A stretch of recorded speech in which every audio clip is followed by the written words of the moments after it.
Right now, there's someone less talented than you, less prepared, and less brilliant, but they're succeeding. They're taking what should have been yours.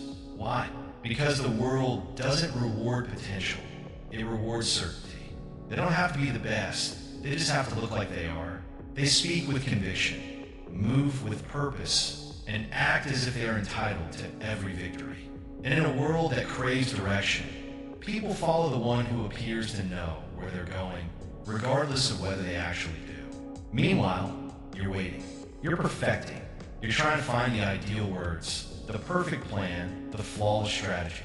But as you hesitate, as you analyze, as you seek permission, the bold, the audacious, the unwavering, they seize. They take what you're still considering. Confidence isn't a feeling. It's an act of will. It's a strategic weapon. And if you're not wielding it, someone else will use it to disarm you. This video isn't about motivation or feeling good. It's a blueprint for a different kind of man. A man who doesn't just want power, but constructs it. You'll learn how to dismantle the inner critic, command attention without a word, and move through the world like you already own it. We're not building a better version of you. We're replacing the current one. You weren't born indecisive. You were taught to be. The habits of pleasing others, of seeking approval, of asking, "Is this okay?" were programmed into you through repetition. You've been conditioned to be a follower, a polite ghost who asks for permission to exist. The voice in your head that second guesses you, the one that whispers, "Maybe you shouldn't, that's not your voice." It's the voice of a servant, trained to obey and submit. And you will never be truly free until you silence it. This is a mental revolution. You must replace the need to be liked with the will to be respected. The timid, accommodating version of yourself must be sacrificed. This is not an act of self-improvement. It is an act of defiance. Every time your instinct is to shrink, expand. Every time you feel the urge to explain, simply state your case. Every time you want to apologize, hold your ground. True confidence is not found in comfort. It's forged in the fire of doing what the inner servant would never dare.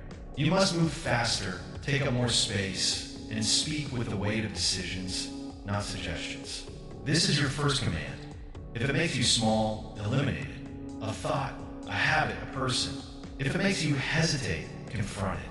If it makes you weak, reject it. The world will tell you to be agreeable and nice, but the most powerful men aren't liked. They are precise, purposeful, and strategic. Their every move is calculated, not to win affection, but to win influence. It's time to dismantle that internal programming and replace it with the iron will of a leader. Most men use words as if they're apologizing for taking up space. You can hear it in their nervous laughter, the rising inflection at the end of every sentence, the fillers like "I think" and "maybe." This isn't communication. It's a plea for acceptance. Power isn't found in what you say, but in how you say it. When you speak with total certainty, people don't question your words. They submit to the weight of your conviction. Your voice is a tool of influence. You must speak slowly, calmly, and with finality. Every sentence should feel like a conclusion, not a debate. It doesn't matter if you're the least experienced person in the room. If your voice sounds like a decree, others will defer to your authority. This is because people follow confidence, not credentials. To be respected, you don't need to speak often. In fact, the more you say, the more predictable you become. The truly powerful speak less, but mean more. Every word is deliberate, without filler or apology. The silence that follows a strong statement is your greatest asset. It dares others to challenge you, and most won't because they're too afraid of what else you might say.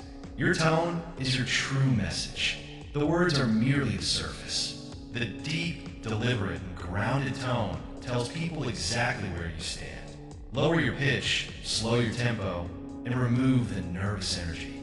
Sound like a man with nothing to prove and everything under control. You don't win conversations by being loud.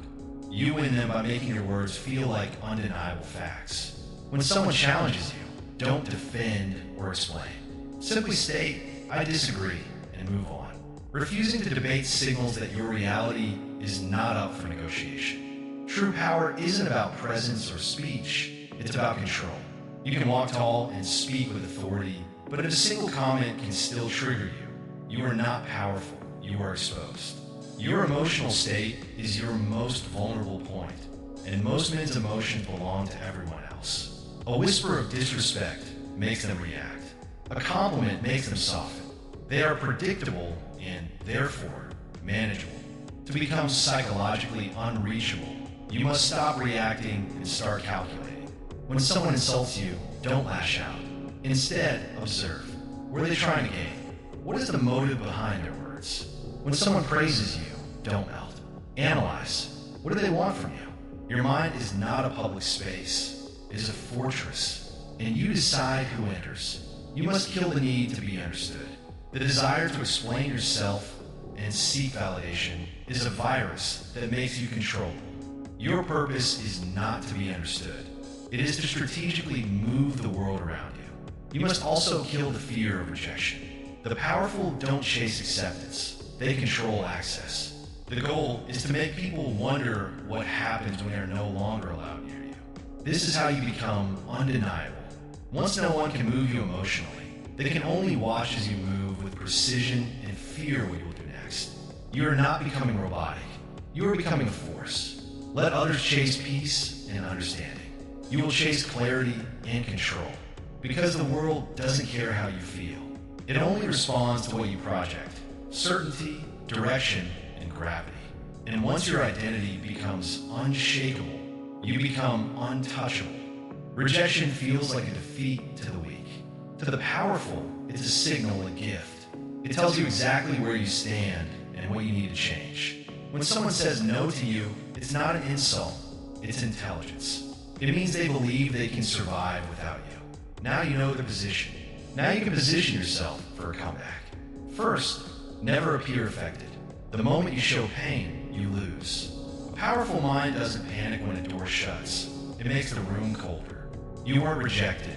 They were simply disqualified from accessing you. Don't react, evolve. Second, strategically withdraw your presence. When something people take for granted disappears, they begin to feel its value. Vanish. Offer no explanations, no emotional goodbyes. Just a strategic absence, while they feel the void you build. Third, reframe the narrative. Rejection only has power if it looks like you were chasing something. So, rewrite the story for yourself. You weren't rejected. You selected yourself out of a game that was too small for you. You gave them a chance to prove they could recognize power, and they failed. Now you vanish and upgrade. Fourth, convert rejection into control. Rejection is clarity. It tells you who respects you, who uses you, and who is blind to your value. Use that knowledge to refine your image and amplify your value. When the people who once ignored you now have to speak your name, you win. Your final goal isn't revenge. It's to come back so powerful that it makes them question their own position. When you return, you will say nothing. You will offer no spite, no sarcasm. You will simply offer a glance, or better yet, no glance at all, because you are no longer seeking acceptance. You are the standard. This isn't about being liked. It's about making others question their own status just by standing near you. You have been reshaped, not just inspired. You have killed self-doubt, not with affirmations, but with action. You've turned rejection into fuel, presence into gravity, and words into weapons. You've become a man that can't predict, can't control, and can never forget. This is not self-help. This is psychological warfare, and you just became the most dangerous weapon.